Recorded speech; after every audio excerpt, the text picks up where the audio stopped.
If your official LSAT score came back lower than your practice tests, and it stings more because everyone around you seems to be crushing it, I want you to take a pause, take a deep breath, slow down. What happened to you is real, it has a cause, and the cause is almost never the one keeping you up at night.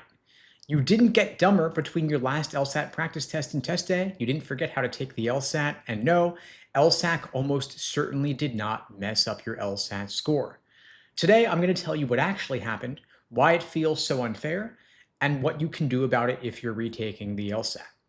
But let me kill the first fear right away because everyone jumps to it. LSAC messed up my LSAT score. And I get why you want that to be true. That's the version where it's not your fault.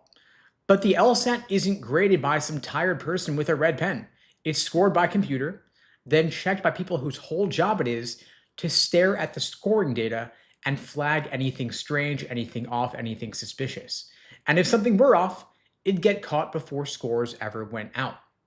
And think about who LSAC is. The Law School Admission Council is one of the slowest, most bureaucratic, most by-the-book organizations on the planet. If they had misscored thousands of students, they wouldn't be able to bury it. They would issue a correction. They'd tell the law schools they'd have to eat all the headlines. You'd see the correction emails and the potential lawsuits. But you don't because there is no mass scoring failure. The real explanation is quieter and way more common and way less exciting. Now, the reason you feel like things are off is because of selection bias. When somebody scores exactly what they expected, they don't post on Reddit about it. Nobody writes a viral thread called, "I scored my practice test average and I'm okay."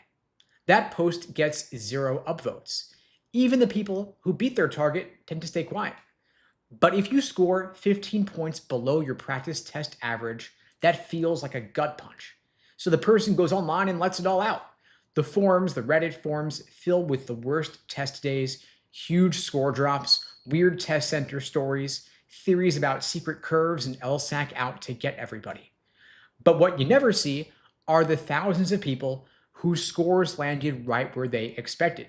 They've got nothing to talk about. They're already filling out their applications. Now, that doesn't mean score drops aren't real. It means you're staring at a small, lopsided pile of the most upset people and treating it like it's everybody. Reddit and the Facebook groups are totally fine for venting, but they are a terrible place to figure out what actually happened to you. So don't measure your one bad day against 100 other people's meltdown posts. Now let's talk about the real reasons. The first is about how the LSAT is built, how it's created, because almost nobody explains this part right. People love to say that LSAC tightened the curve to punish everybody, but that's not really a thing. The LSAT is not curved against the other people in your room. It is equated. In plain English, that means every version gets adjusted, so a 165 means the same thing no matter when you took the LSAT. A 165 and a 165 in June versus September are meant to reflect the same ability. That is the whole point of test equating, the science of standardized tests, and it's the opposite of a conspiracy. Now, near the top of the scale, the room for error is tiny, and it always has been. A 170 is roughly 67 questions out of 75.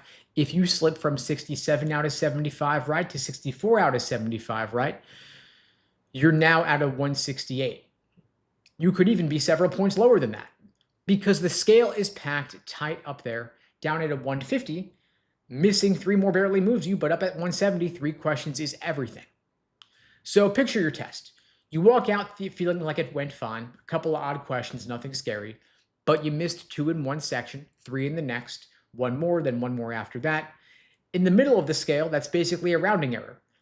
But if you were aiming at the top, that's a 7-point slide. Even if you didn't panic or you didn't choke, you just got a couple questions wrong, but your margin of error was thin. Now, there is a wrinkle here that makes this a bit worse. A couple of years ago, LSAC dropped the logic games section. Now, you might have heard that taking out games made the LSAT easier, and that's why scores went up. Now, LSAC claims removing games didn't make the test easier, but of course it helped some people hurt other people. So the people who used to do great on games now lost their safest points. Now, the LSAT is now 2 scored logical reasoning sessions instead of 1, And so you've got to focus more on logical reasoning. Some people are wired for that, some people are not. Either way, your old strategy might not work for you anymore. Now, a lot of people train for an easier LSAT than the one they actually end up taking, and they have no idea they're doing it. So you want to be honest about how you actually practiced for the LSAT. Ask yourself, for example, did you do all 4 sections in one sitting every time, including that unscored experimental section? Or did you quietly skip that because it doesn't count? You also want to be honest about the breaks. On test day, you have one 10-minute break and nothing else. You can't pause the clock to check your phone, get a snack, check your email, go to the bathroom, talk to your roommate or significant other. You can't take 4 separate sections on 4 consecutive days, add them up and call it a full practice test. You can't do 100 separate questions on your phone over the course of a week and call it a full practice test either. Endurance matters, stamina matters, pacing matters. All of that is important to simulating the real thing. And so if your practice didn't look like the real thing, your practice tests were inflated. It's an easier version of the LSAT than what LSAC actually gives you on test day. Test day is stricter than your kitchen table because by section 4, you're cooked because you never trained the endurance. You're stressed on test day because that one is for real. If the proctor interrupts you, if the screen freezes, you get stuck, you start rushing. Any one of those things you shake off on a practice test, but if it's on the real official LSAT test, that's a different story, of course. And so make sure, ask yourself honestly, where you're taking your practice tests under real test conditions. If not, you know what you've got to change going forward for if you decide to retake the LSAT. And know that, of course, even a good LSAT score isn't what it used to be. Scores at the top have crept up. The medians have climbed up a couple of points each year for the past couple of years. Yale's median's up. Harvard's median's up. They're both now at 174 for their medians, meaning half their entering class scored higher than that. Now, of course, you should know I sell LSAT prep for a living, so take what I say with a grain of salt, but the data backs it up. You can see it for yourself. Just Google any given law school LSAT 509, LSAT medians. You'll see the data for yourself. Now, if your score was not what you wanted and you're retaking, first, take a couple days off. Be disappointed. It's okay. Vent, screaming to a pillow. Post on Reddit if you want to. Then close up the laptop and get back to work because spiraling's not going to help you. You also want to do an autopsy on your score before anything else. Pull up your practice tests and your score report and look hard at how you prepared. Not did I work hard, but did I train for the real test? Was I doing 4 sections in every single sitting? Was I reviewing every single wrong answer until I could explain it? Or was I just looking at the answer key saying, oh, I get it now, then moving on? You've got to build the skill, not just run more questions. You also want to build your retake prep around what you actually missed and make your practice tests harder than test day. If the actual test is 4 sections timed, maybe you occasionally do 5 scored sections or 5 sections in one sitting so that 4 feels easier by comparison. And for reference, the LSAT actually used to contain 5 sections, 4 scored, 1 extra. And so you're now taking an easier version anyway. So it's not crazy for you to build up your endurance in that way.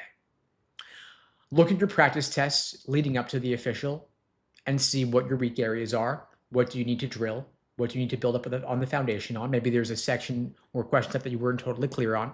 That should orient your prep going forward. Then between now and your retake, whether you're taking it in 1 month, 2 months, 3 months or more, you've got time to do at least 1 practice test a week, maybe 2 practice tests a week, maybe even 3. I typically recommend max 1 or 2 though, and review in depth. You want to ideally have done at least a dozen full-timed exams before the real thing, so test day feels boring by comparison and you've done it all before. Same start time, same single 10-minute break, no phone, no pausing the clock. And one last thing, since people tend to ask me this, if you're confident that LSAC screwed things up, chances are they didn't, but you can ask LSAC to hand score your test.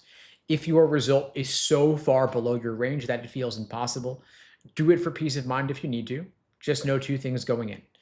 The score it returns is final, even if it's lower, and it almost always confirms the original. Hand scoring is more of a leftover from the paper LSAT days. On the online LSAT, there's no stray pencil marks for it to catch. And so whatever your LSAT score is, I want you to know that your LSAT score is not a measure of your self-worth or your intelligence. It says nothing about the kind of lawyer you're going to be. It's just a snapshot of 1 2.5 hour sitting and of how you prepped going in. And if your score blindsided you, nothing is wrong with you. The plan that you used to prep The studying that you did just wasn't built for the LSAT they actually gave you. If your practice average was higher than your real thing, you know that you have the ability there. You just need a different way to get to show up on the day that counts, harder practice under real conditions, and ruthlessly reviewing the questions that gave you trouble. And so if you want help with that review process, help preparing for a retake, I'm happy to help you out. I'm offering free LSAT tutoring for everybody watching this now or later. You can book that free LSAT tutoring lesson with me personally at unpluggedprep.com/start. The link is below the video on YouTube, pinned in the chat on YouTube, in my bio on TikTok and